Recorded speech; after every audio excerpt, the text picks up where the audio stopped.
In the fall of 2019, a man named Frank Delaney parked a rusted Ford pickup at the edge of a gravel lot outside Libby, Montana. He was 58 years old. He had 2 combat tours behind him, a Purple Heart in a shoebox, and exactly $312 in a checking account that the bank was about to close. His wife of 26 years had filed the divorce papers in July. The medical bankruptcy had finalized in August. By October, the foreclosure on the small ranch house outside Kalispell was complete, and Frank was sleeping in the cab of his truck with a wool blanket from his deployment days and a Coleman lantern he had owned since 1987. The Montana fall does not forgive a man sleeping in a truck. The first hard frost came on October 14th. The first snow came 9 days later. By the time Frank pulled into a corner of the Sawmill Pines trailer park and asked the manager if he could rent the cheapest lot on the property, he had lost 12 pounds and the feeling in 2 of his toes. The lot cost $165 a month. Frank had $312. He paid the first month, kept $50 for groceries, and sat in his truck with the remaining $100 in his coat pocket. He was, by every meaningful definition of the word, homeless. But Frank Delaney had something most homeless veterans do not. He had a trade. Before the war, he had apprenticed under his uncle in a cabinet shop in Spokane. After the war, he had run a small contracting business for 14 years. He knew wood. He knew how to fit a joint that would not move. And he knew that the difference between a man who survives a Montana winter and a man who does not is usually 6 inches of properly layered insulation. So Frank made a decision that would, over the next 3 years, get him laughed at by an entire town. He decided he was going to build himself a house. It would not be a normal house. He did not have land, and he did not have a permit. And he did not have the $30,000 even the cheapest manufactured home would cost. What he had was a junk utility trailer behind the auto body shop on Highway 2, which the owner sold him for $400 on a handshake payment plan. The trailer measured 8 feet by 12 feet. That gave Frank 96 square feet to work with. A normal American bathroom is bigger than that. He started building in March of 2020. The framing went up first, built from kiln-dried 2x3 studs he scavenged from a torn-down barn outside Troy. He set them on 16-inch centers, the same as a real house. Then came the part that would later save his life. Frank knew from a winter he had spent above the Arctic Circle on a Marine Corps cold weather training rotation in 1984 that cold does not beat insulation. Cold beats gaps. So he layered closed cell foam board against the studs, then mineral wool batting in the cavities, then a vapor barrier, then another inch of foam on the interior side. The walls of his 96 square foot trailer ended up thicker than the walls of most Montana houses. The roof got the same treatment, plus an extra 2 inches. The floor, which would sit exposed to wind under the trailer, got 6 inches of insulation and a sealed underbelly made from sheet aluminum he pulled out of a scrap pile near the rail yard. For heat, Frank installed a tiny marine wood stove he had bought used for $280. It was the kind of stove designed for a sailboat, no bigger than a microwave oven. He sized the chimney himself, lined it with proper double-wall pipe, and built a heat shield from salvaged stone tile. He cooked on the top of that stove for the next 3 years. The build took 14 months. Frank worked through 2 winters, sleeping in the unfinished shell once he had gotten the wood stove operational in January of 2021. He bathed at the truck stop. He charged his phone at the public library. He ate, mostly, what he could cook on top of the wood stove and what he could grow in a row of buckets behind the trailer in summer. And while he built, the people at Sawmill Pines watched, and they talked. The trailer park sat on the western edge of Libby, a former logging town that had seen better decades. About 40 units, most of them single-wide mobile homes from the 1980s, a few double-wides for the families who'd done a little better. The residents were a mix of retired loggers, disabled timber workers, divorced fathers, and a handful of young couples who couldn't afford to rent in town. They were not, on the whole, unkind people, but they had nothing, and they were watching a man with even less try to build something none of them could have imagined. The first nickname for Frank's camper was the Matchbox. By the summer of 2021, it had become the coffin on wheels. By the fall, when Frank installed his single small window on the south wall and started cutting in a tiny Dutch door, somebody on the Sawmill Pines community Facebook page posted a photograph of it with the caption, "The veteran is building his own funeral." It got 47 likes. A sheriff's deputy named Ray Holcomb made it his personal project for about 6 months. Holcomb lived in a double-wide 3 lots down from Frank, and he didn't like the look of the camper, and he didn't like the look of Frank, who kept to himself and didn't drink at the bar in town and didn't go to the Methodist church on Sundays. Holcomb called the county building inspector twice. He filed a complaint with the trailer park manager. He told anyone who would listen at the diner on Mineral Avenue that Frank was a fire hazard, a liability, and probably mentally unwell from the war. The building inspector came out in November of 2021. He spent 40 minutes inside the finished camper.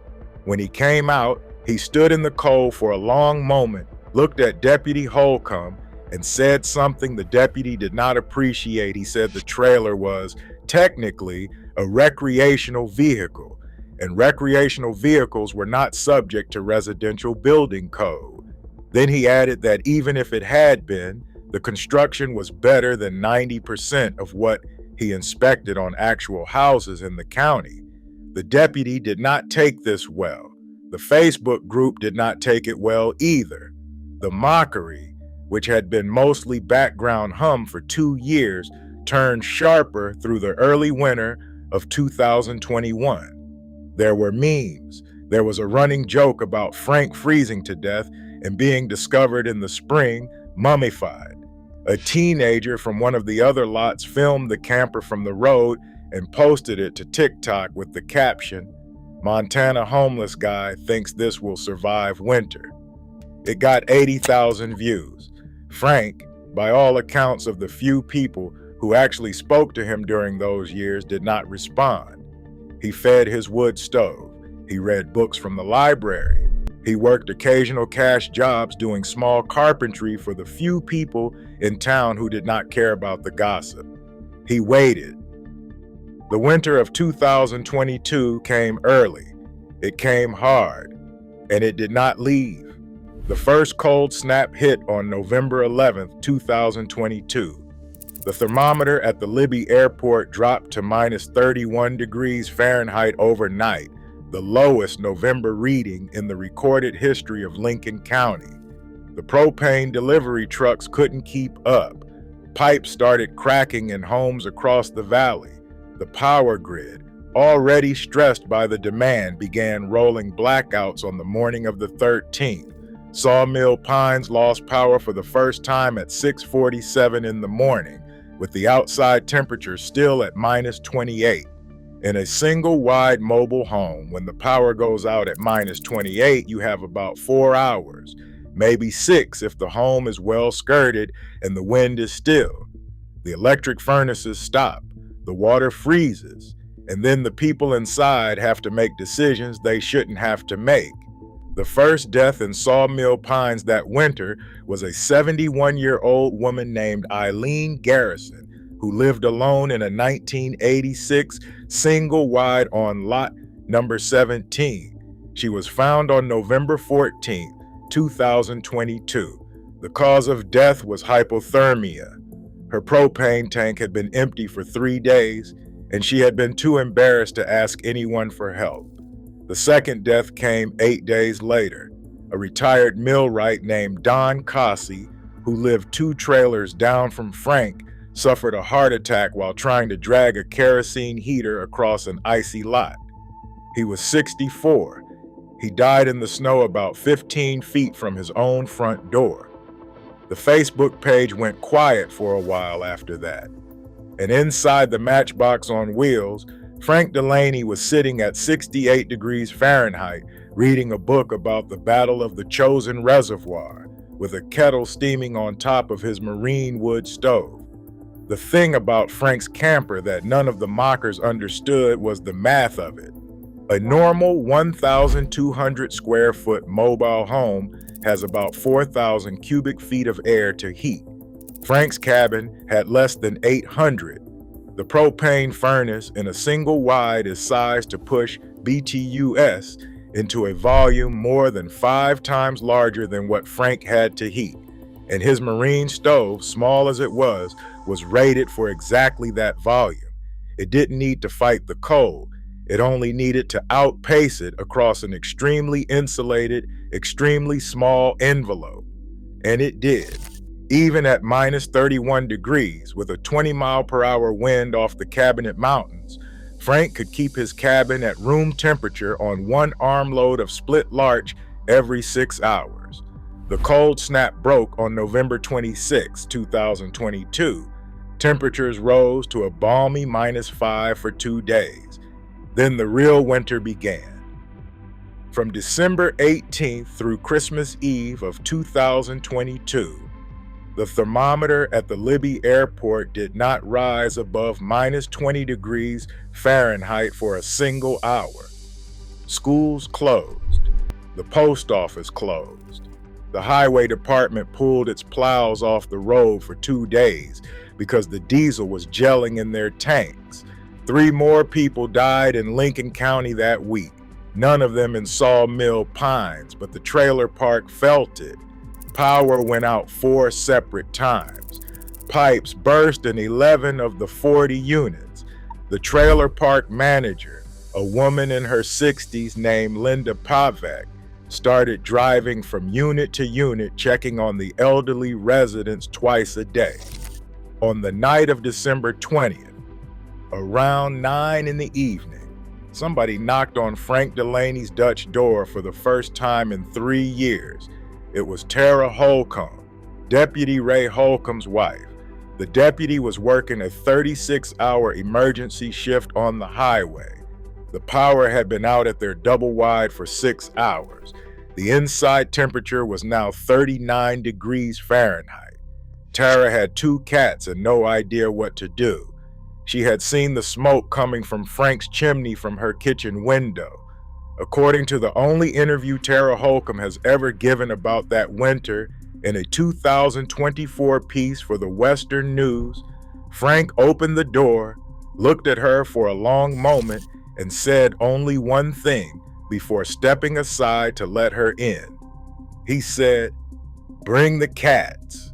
Tara Holcomb spent 3 nights on Frank's floor that week, wrapped in 2 of his deployment blankets while her husband ran emergency calls on iced-over roads. The cat slept on the wood stove hearth.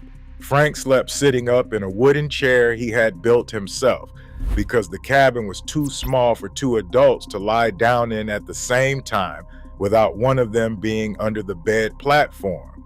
He did not say much by Tara's account. He made coffee, he fed the stove, he read his book. When she tried, on the second night, to apologize for the things her husband had said about him for 3 years, Frank held up his hand and shook his head once. The subject did not come up again.